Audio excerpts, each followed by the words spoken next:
Shalom, salam sejahtera bagi kita semua Bapak Ibu Saudara yang terkasih dalam Tuhan.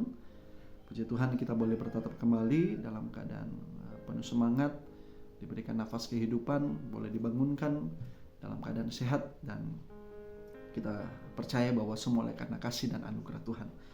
Baik Bapak Ibu Saudara, kita akan bersama-sama belajar akan kebenaran firman Tuhan pada pagi hari ini. Namun sebelum itu mari kita satu di dalam doa, kita berdoa. Bapak yang sungguh baik, terima kasih kalau pada pagi hari ini kami boleh menikmati, menerima berkat yang luar biasa.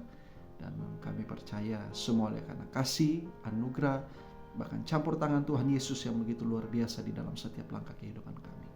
Pada pagi hari ini sebentar kami akan belajar akan kebenaran firman-Mu. Urapi anak-Mu yang terbatas ini Bapa, sehingga setiap firman yang disampaikan yang keluar dari bibir mulut anak-Mu, biarlah semua berasal dari urapan-Mu yang penuh kuasa. Terlebih khusus buat saudara-saudara kami yang mendengar pada pagi hari ini, berikan kami kekuatan, kemampuan, dan biarlah setiap firman yang disampaikan itulah yang menjadi berkat, itulah yang menjadi terang bagi setiap hati dan pikiran kami. Dan kami melangkah bukan dengan kekuatan kemampuan kami sendiri Tuhan, tetapi kami melangkah biarlah kami selalu menghadirkan dan melibatkan Engkau dan Tuhan Yesus yang selalu berjalan bersama dengan kami. Terpujilah nama-Mu kekal selama-lamanya. Kami sambut berkat firman-Mu hanya di dalam satu nama, Tuhan Yesus Kristus Juru Selamat kami hidup. Kami perlu mengucap syukur, bersama-sama kita katakan amin. Saudara yang terkasih dalam Tuhan, firman Tuhan kita terdapat di dalam 2 Raja-Raja 2 ayat 19 sampai dengan 22. Sekali lagi, firman Tuhan kita terdapat di dalam 2 Raja-Raja 2 ayat 19 sampai dengan 22. Saya bacakan, Saudara. Judul perikop kita adalah Elisa menyehatkan air di kota Yeriko. Berkatalah penduduk kota itu kepada Elisa, "Cobalah lihat, letaknya kota ini baik seperti tuanku lihat, tetapi airnya tidak baik, dan di negeri ini sering ada keguguran bayi." Jawabnya, "Ambillah sebuah pinggang baru bagiku dan taruhlah garam ke dalamnya." Maka mereka membawa pinggang itu kepadanya. Dan ayat 21, kemudian pergilah ia ke mata air mereka dan melemparkan garam itu ke dalamnya. Saudara yang terkasih dalam Tuhan, peristiwa ini menceritakan bagaimana kota Yeriko adalah kota yang megah, kota yang memiliki dataran luas, kota yang memiliki tata letak yang baik. Namun sayangnya dikatakan airnya tidak baik atau dikatakan tidak bersih, airnya kotor, airnya tercemar, sehingga di sana ada kematian dan keguguran di kota itu. Dan Elisa, saudara, dikatakan Elisa datang dan dia bertindak. Dengan apa? Dengan menyuruh untuk mengambil sebuah pinggang yang baru. Hal yang pertama yang kita belajar dari peristiwa ini, dari firman Tuhan hari ini adalah Elisa itu adalah orang yang dipilih dan dipakai Tuhan luar biasa. Dan ketika Tuhan memberikan kekuatan, Tuhan memberikan kemampuan, hikmat kepada Elisa, justru Elisa dia memiliki cara, memiliki solusi untuk menyelesaikan setiap problema yang dialami kota Yeriko saat itu, saudara. Nah, saudara yang terkasih dalam Tuhan, hal yang pertama digambarkan dalam kehidupan kita orang percaya bahwa kita percaya bahwa Tuhan kita adalah Tuhan yang berkuasa. Kita percaya bahwa Tuhan kita adalah Tuhan yang luar biasa. Dan sama halnya dengan kehidupan saudara dan saya, kita dipakai dan dipilih Tuhan. Bahkan kita diberikan kemampuan, diberikan kekuatan, diberikan hikmat untuk kita juga mampu menyelesaikan setiap problema dan tantangan di dalam kehidupan saudara dan saya.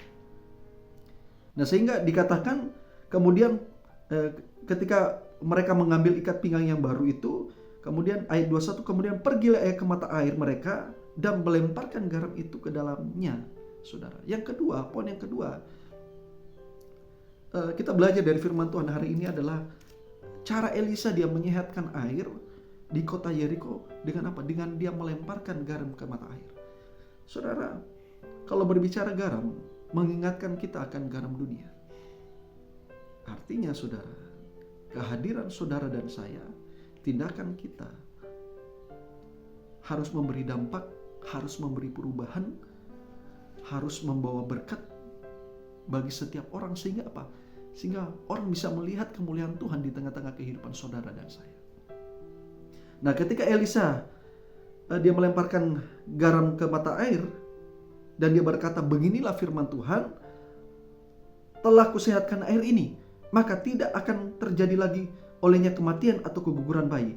Ayat 22, demikianlah air itu menjadi sehat sampai hari ini, sesuai dengan firman yang telah disampaikan Elisa. Saudara yang terkasih, poin yang ketiga, kita belajar dari peristiwa hari ini, dari firman Tuhan hari ini adalah, kalau Tuhan firman hadir dalam kehidupan saudara dan saya, justru kita tidak akan mengalami kematian atau keguguran dengan apa yang dialami kota Yeriko saat itu.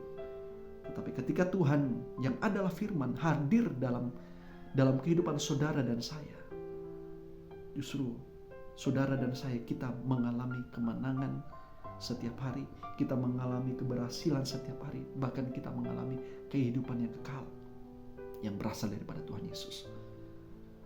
Dan ayat 22, demikianlah air itu menjadi sehat sampai hari ini, sesuai dengan firman yang telah disampaikan Elisa. Saudara, jangankan air, ketika Tuhan yang adalah firman hadir dalam kehidupan saudara dan saya, firman itu dapat mengubahkan seseorang. Untuk apa? Untuk dia menjadi hidup yang baru, hidup yang berkenan, hidup yang sehat, yang seturut dengan kehendak Tuhan. Kalau Tuhan hadir dalam kehidupan saudara dan saya, kita percaya bahwa semakin hari keadaan kita semakin lebih baik, menjadi pribadi yang lebih baik di hadapan Tuhan. Asalkan Tuhan hadir, engkau melibatkan dan menghadirkan Tuhan Yesus di dalam setiap langkah kehidupan saudara dan saya. Terpujilah nama Tuhan Yesus Kristus. Biarlah firman Tuhan menjadi berkat untuk kita bawa, bukan kita melangkah bukan dengan kekuatan kemampuan kita sendiri, tetapi kita melangkah bersama dengan Tuhan Yesus. Terpujilah Tuhan Yesus Kristus. Shalom, Tuhan Yesus memberkati kita semua.